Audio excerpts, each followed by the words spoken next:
तो आज हम पड़ताल कर रहे हैं पारादीप फॉस्फेट्स लिमिटेड की। हाँ, और इसके लिए जानकारी हमने screener.in से जुटाई है। बिल्कुल।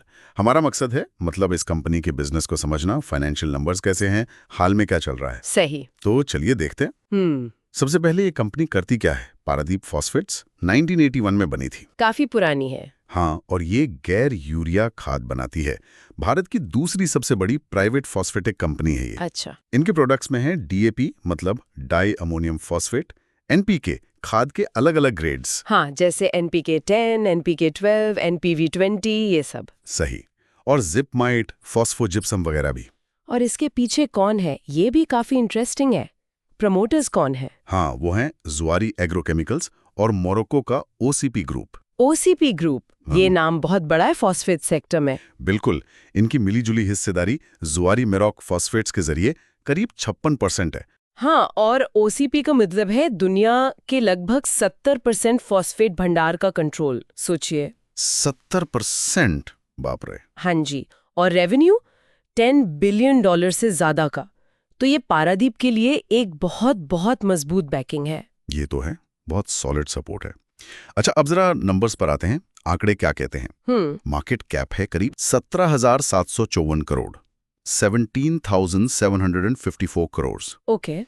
शेयर का भाव अभी आज सुबह 29 जुलाई 218 रुपए के आसपास था। ठीक है। पीई रेशियो यानी प्राइस टू अर्निंग्स है 22.1 और बुक वैल्यू है 50 रुपए।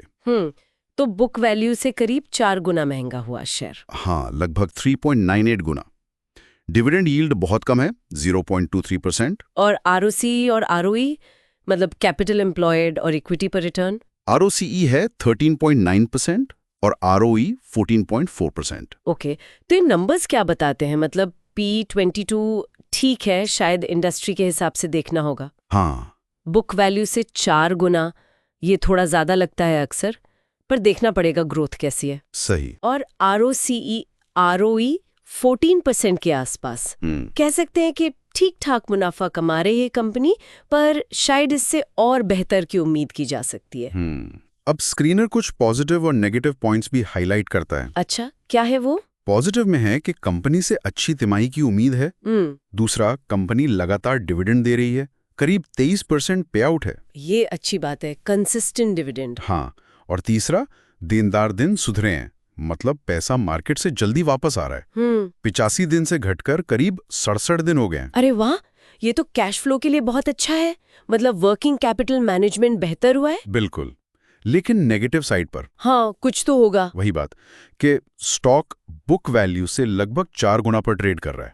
जो हमने पहले भी नोट किया। और पिछले 3 साल का औसत ROCE वो करीब 9.6% ही रहा है, जो थोड़ा कम माना जाएगा। हाँ, ये लॉन्ग टर्म ट्रेंड थोड़ा चिंताजनक हो सकता है। हालांकि ये याद रखना जरूरी है कि स्क्रीनर के ये पॉइंट्स मतलब अक्सर ऑटोमेटेड होते हैं। हाँ, वो तो है। इन्हें बस एक शुरुआती सिग्नल मानना चाहिए, अपनी रिसर्च जरूरी है। बिल्कुल। अच्छा, हाल फिलहाल में क्या हुआ है, कुछ लेटेस्ट अपडेट्स? हाँ, Q1 के नतीजे आ गए हैं वित्त वर्ष 2026 के। हाँ, मैंने देखा। रेवेन्यू रहा 3,754 करोड़ रुपए। और मुनाफा 256 करोड़। EPS यानी प्रति शेयर कमाई 3 रुपए 14 पैसा रही। ओके, और ये भी खबर थी कि कोई मर्जर अप्रूवल पेंडिंग है। हाँ, वो विलय वाली बात अभी अटकी हुई है और कल यानी 30 जुलाई को नतीजों पर मैनेजमेंट की कॉन्फ्रेंस कॉल भी है। अच्छा, तो उसमें और डिटेल्स मिलेंगी। इन Q1 नतीजों को अगर हम पिछले 12 महीनों मतलब TTM के हिसाब से देखें तो TTM प्रॉफिट ग्रोथ 256% दिख रही है। 256% तो जबरदस्त है। है तो जबरदस्त, लेकिन इसे थोड़ा सावधानी से देखना होगा। क्या ये वन टाइम है या सस्टेनेबल ग्रोथ है? सही कहा। और TTM सेल्स ग्रोथ वो भी काफी अच्छी है, 39%। तो हालिया परफॉर्मेंस तो मजबूत लग रही है। हाँ, आंकड़े तो यही कह रहे हैं। अब जरा शेयर होल्डिंग पैटर्न देख लेते हैं, किसके पास हैं शेयर्स।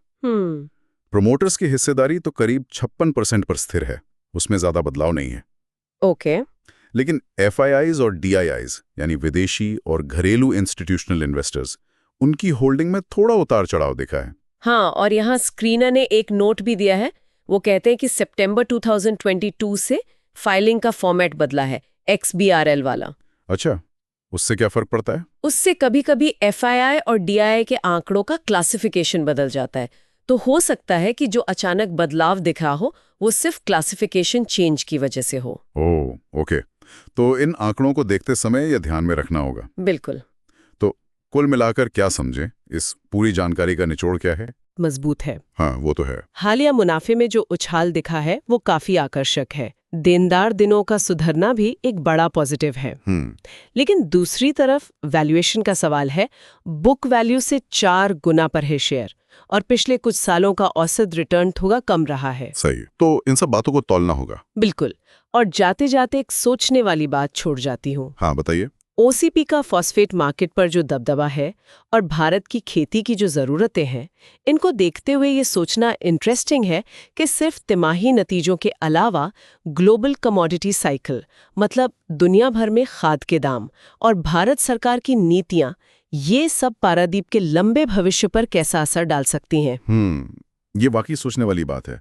सिर्फ आज के नंबर नहीं, बल्कि लॉन्ग टर्म फैक्टर्स। एग्जैक्टली।